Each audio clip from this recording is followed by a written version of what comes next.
Hello friends, welcome to day 11 of HTML tutorial where we will study about head tag, meta tags and SEO basics. So आज हम SEO के बारे में पढ़ने जाएंगे जिसमें मेटा टैग्स HTML में मेटा टैग्स क्या होते हैं और उसका इस्तेमाल क्या होता है, किस तरीके से ये HTML में और हमारे लिए हेल्पफुल होते हैं। तो बेसिकली जो टैग्स होते हैं वो इनविजिबल होते हैं। ये जो एसईओ टैग्स होते हैं वो आपको जनरली दिखाई नहीं देंगे, जो कि हेड टैग जो हम लोग एचटीएमएल में डे 1 या डे 2 में पढ़े थे जिसमें हेड टैग था। तो हेड टैग में क्या होता है, मेटा डेटा का अदर टैग्स कंटेन करता है। हेड टैग में स्क्रिप्ट इंपोर्ट किया जाता है। आइदर सीएसएस और जेएस के भी एक्सटर्नल स्क्रिप्ट इंपोर्ट करते हैं। हेड टैग में मेटा डेटा कंटेन करता है। हेड टैग में जनरली हेड टैग विजिबल नहीं होता है, सिर्फ उसका जो टाइटल टैग होता है ना, टाइटल टैग वही सिर्फ विजिबल होता है। वो भी जो हमारे ब्राउज़र के ऊपर एक बार होती है छोटी सी, अभी मैं दिखाता हूँ आपको। जो ब्राउज़र में सबसे ऊपर जो बार होती है ये वाली, माई फर्स्ट पेज, जहाँ पे हम लोगों ने कोड में लिखा था माई फर्स्ट पेज, तो ये आपका हेड टैग हो गया। हेड में हमने क्या किया, टाइटल टैग का इस्तेमाल किया, इसमें डे 9 लिखा, तो क्या आएगा, जो माई फर्स्ट जेएस लिखा है या कुछ भी आएगा, जो भी हेड टैग में लिखा होगा वो क्या होगा, ऊपर टाइटल बार में अपीयर करेगा। तो वो होता है टाइटल टैग का इस्तेमाल। उसी के साथ मेटा टैग्स होते हैं और लिंक्स होते हैं। आगे बढ़ते हैं, उसको देखते हैं कि क्या क्या है। टाइटल टैग का इस्तेमाल हम उन्होंने पढ़ा, ये एसईओ फ्रेंडली होते हैं। एसईओ फ्रेंडली का मतलब ये आपका जो सर्च इंजन्स होते हैं, जैसे गूगल हो गया, बिंगो, या फिर जितने भी याहू सर्च इंजन्स हो गए, ये वहाँ पे उनके जब हम सर्च करते हैं ना, तो ये टाइटल टैग का जो भी कंटेंट होता है वो वहाँ पे दिखाता है। अगर आप कुछ नहीं लिखेंगे तो वो खुद से पिक कर लेता है, लेकिन अगर आपने कुछ लिखा हुआ है तो वो क्या होगा, वहाँ पर दिखाई देगा। मेटा टैग के बारे में बात करें, मेटा टैग कैर सेट, तो ये डिफाइन करता है हमारे पेज में कि किस टाइप का कैरेक्टर्स कैर सेट इस्तेमाल किया गया है। बेसिकली डिफरेंट डिफरेंट टाइप्स के कैर सेट्स होते हैं, लाइक UTF-8। तो जनरली जो हम लोग लिखते हैं ना, वो UTF-8 डिफाइन करता है, तो इसलिए हम लोग कैर सेट का इस्तेमाल करते हैं। सिमिलरली अगर हम आगे बढ़ें, मेटा व्यू पोर्ट होता है।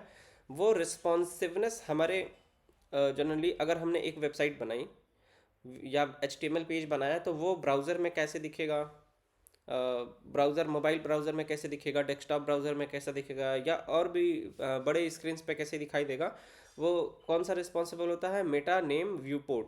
तो व्यू पोर्ट क्या करता है, आपके डिवाइस के विड्थ के बेसिस पे वो स्केल करता है आइटम्स को। अगर हम स्केलिंग बढ़ा दें या घटा दें तो उसके हिसाब से वो स्केल या श्रिंक होगा या स्केल होगा, ठीक है।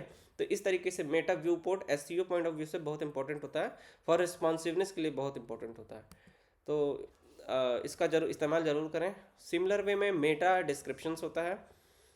टाइटल टैग में meta name equal to descriptions लिखा जाता है, जिसे यहाँ पर एक एग्जांपल दिया गया है। फिर content equal to HTML tutorial. तो ये जो कंटेंट दिया हुआ है, जब आप सर्च इंजन पे जाएंगे तो सर्च इंजन में टाइटल, सर्च इंजन रिजल्ट्स जो आता है, ढेर सारे रिजल्ट्स आ जाते हैं, गूगल करते हैं तो आप, तो उसमें जो पहला या दूसरा, उसके नीचे एक छोटी सी 2-3 लाइन लिखी होती है, वो क्या होता है, मेटा डिस्क्रिप्शन जनरली होता है। वो अगर आपने वहाँ पे लिखा हुआ है कुछ, तो गूगल क्या करता है, गूगल या कोई भी सर्च इंजन होते हैं, वो वहाँ से पिक कर लेते हैं। अगर आपने वहाँ पे नहीं लिखा है तो पूरे बॉडी में से कहीं से भी वो डेटा पिक करके वहाँ पे शो करता है। तो ये होता है मेटा डिस्क्रिप्शन का काम। तो Meta title, Meta description, and एक और होता है मेटा कीवर्ड्स। तो मेटा कीवर्ड्स भी जनरली दिखाई, तो ये तो कहीं पर भी दिखाई नहीं देगा, लेकिन वो काफ़ी फ्रूटफुल होता है किसके लिए, फॉर एसईओ पर्पज़ के लिए, कि हमारा पेज किस टाइप के कीवर्ड्स को डिफाइन करता है उसके लिए।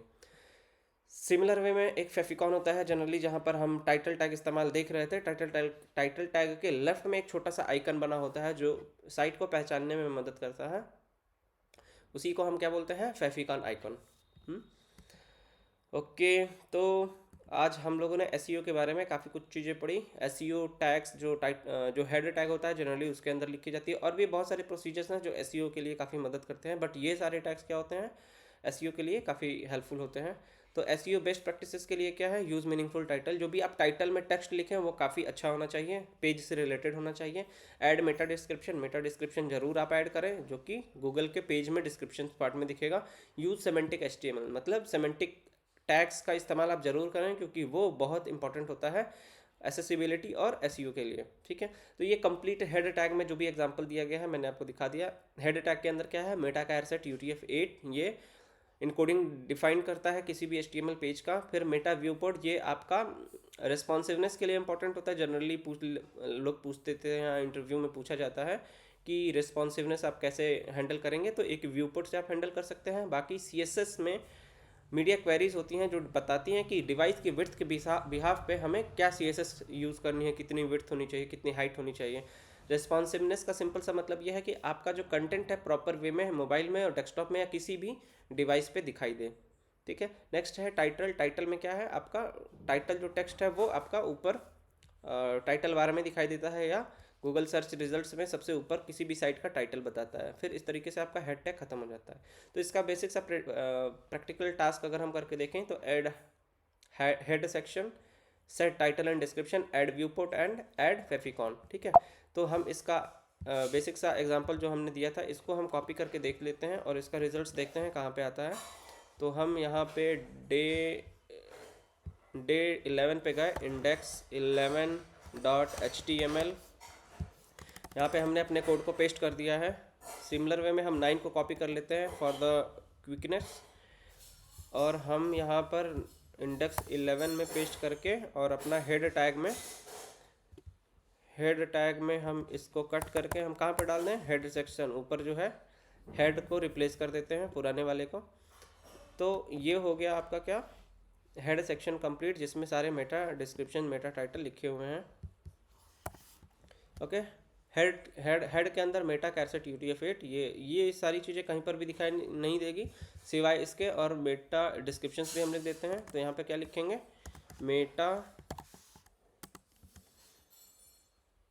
Okay type equal to name equal to क्या है, डिस्क्रिप्शन, और फिर क्या था हमारा कंटेंट इजकल टू क्या है, माई HTML पेज। ओके। तो ये हो गया हमारा